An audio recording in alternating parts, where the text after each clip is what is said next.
Ini adalah kisah seekor ular raksasa yang hidup di desa Paras yang belum terbukti kebenarannya.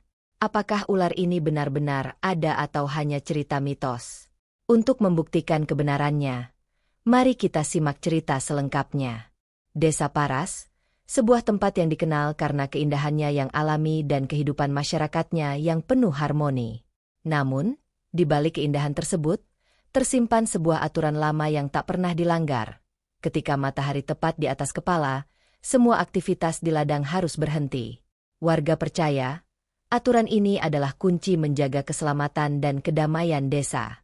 Yayat, seorang pemuda berusia 23 tahun, tiba di desa Paras dengan membawa harapan baru. Lulusan pesantren di Jawa Timur ini memutuskan untuk merantau dan mencari penghidupan di desa yang kaya akan tradisi dan cerita mistis. Pak Haji Rafa memperingatkan Yayat tentang larangan keras bekerja di ladang antara pukul 11 siang hingga zuhur. Menurut tradisi desa, waktu tersebut dianggap berbahaya karena sering muncul seekor ular raksasa yang telah membuat warga ketakutan selama bertahun-tahun. Selama beberapa hari pertama bekerja, Yayat semakin yakin bahwa cerita tentang ular raksasa itu hanyalah cerita yang berlebihan. Namun, ia tidak bisa menahan rasa ingin tahunya.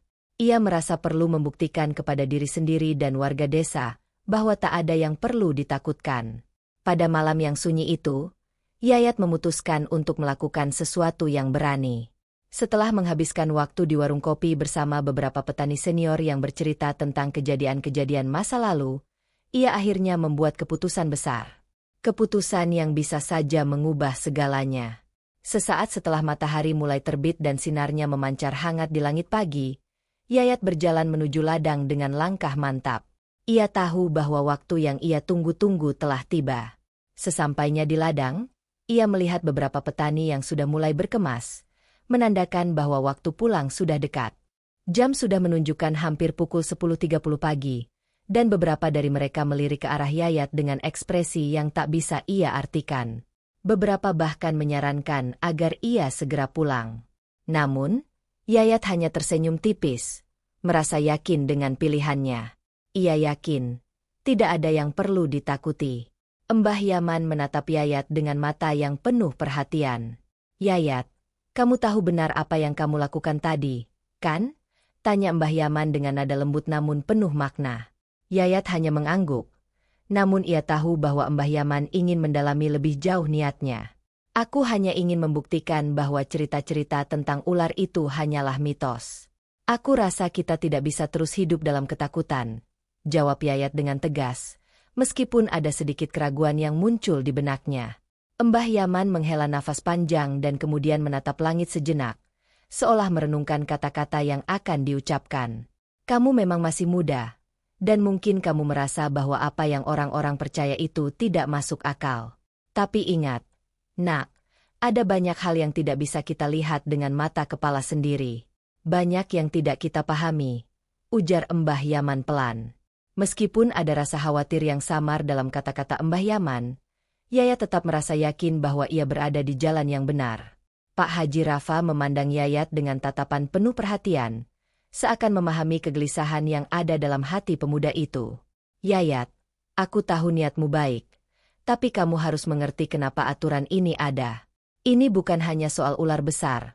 Ini juga tentang keselamatanmu dan orang-orang di sekitar sini.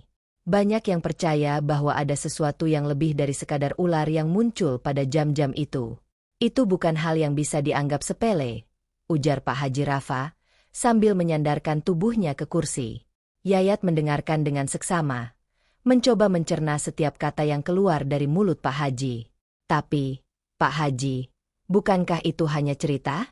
Aku yakin ada penjelasan yang lebih rasional untuk semua ini," kata Yayat, meski suaranya sedikit bergetar. Pak Haji Rafa tersenyum bijak, lalu menjawab, "Cerita itu memang bisa terlihat seperti mitos, tapi ada banyak hal dalam hidup ini yang tak bisa dijelaskan dengan logika semata. Seiring waktu, kamu akan memahami kenapa aturan itu harus dihormati. Tidak ada salahnya untuk berhati-hati." Setelah beberapa saat, Mbah Yaman keluar dari dalam rumah dengan senyum lebar. "Ah, Yayat, sudah lama tidak bertemu. Ada apa, anak muda?" ujar Mbah Yaman, Suaranya lembut namun penuh kewibawaan. Yayat menundukkan kepala hormat dan berkata, "Embah, saya datang untuk mencari jawaban tentang hal yang selalu membuat saya penasaran. Tentang ular besar yang muncul pada waktu siang hari itu, apakah benar itu hanya mitos atau ada sesuatu yang lebih dalam di baliknya?"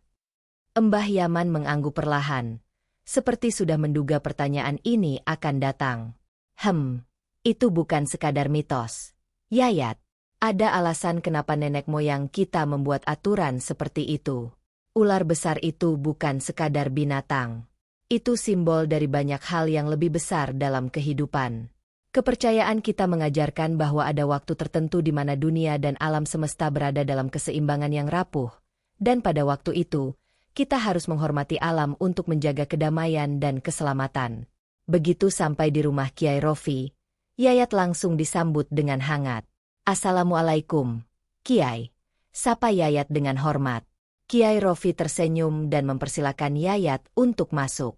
Mereka duduk bersama di ruang tamu yang sederhana, di mana bau harum dari rempah-rempah yang sedang direbus memenuhi udara. "Ada yang bisa Kiai bantu, anak muda?" tanya Kiai Rofi dengan lembut. Yayat langsung menceritakan tentang perjalanan dan pencariannya, untuk memahami apa yang sebenarnya terjadi dengan ular besar yang muncul di desanya. "Saya tahu ini terdengar aneh, Kiai, tapi saya merasa ada hal yang lebih besar dari sekadar cerita rakyat yang tersebar di sini. Apakah ada makna lebih dalam yang bisa saya pelajari dari semua ini?" Pada pagi yang cerah, tim yang terdiri dari Yayat, sepupunya Raka, dan beberapa teman santri mulai melakukan penelitian di sekitar ladang. Mereka mengamati dengan seksama setiap sudut ladang yang dianggap menjadi tempat kemunculan ular besar itu. "Kita harus mencari petunjuk fisik, bukan hanya mendasarkan pada cerita," ujar Raka, yang sudah terbiasa melakukan penelitian lapangan. Mereka memulai pencarian dengan mencari jejak atau bekas yang mungkin ditinggalkan oleh ular tersebut. Setelah beberapa hari mengamati, mereka menemukan sebuah lubang besar yang tersembunyi di balik semak-semak, yang tampaknya menjadi sarang bagi seekor ular. "Ini pasti tempat ular besar itu bersembunyi," kata Raka dengan yakin, sambil memegang sisik ular yang terkelupas di sekitar lubang itu. Yayat dan timnya merasa semakin yakin bahwa ular yang mereka cari bukanlah makhluk mistis, melainkan ular biasa yang memiliki ukuran besar. Mereka pun terus mengamati sarang tersebut dan mengumpulkan lebih banyak bukti. Dalam pengamatan hari kedua, mereka mulai melihat gerakan yang mencurigakan di sekitar lubang. Tepat pukul 2 siang, kepala ular besar itu muncul perlahan, dan tubuhnya yang panjang dan besar mulai terlihat keluar dari sarangnya. "Masya Allah, memang besar sekali," bisik Yayat, terkejut melihat ular yang berkilau sisiknya saat tertimpa cahaya matahari. Mereka mencatat ukuran dan perilaku ular tersebut, yang ternyata bergerak perlahan untuk mencari makanan di sekitar ladang. "Ini adalah ular sanca kembang, jenis Python reticulatus," jelas Raka. "Ular ini bisa tumbuh hingga 6 hingga 7 meter, dan biasanya memang suka bersembunyi di tempat yang teduh seperti ini." Yayat dan teman-temannya merasa lega karena temuan ini memberi penjelasan rasional tentang apa yang sebenarnya terjadi di desa mereka, jauh dari cerita tentang ular siluman. Pada malam hari, Yayat berdiri di depan warga desa dengan penuh keyakinan.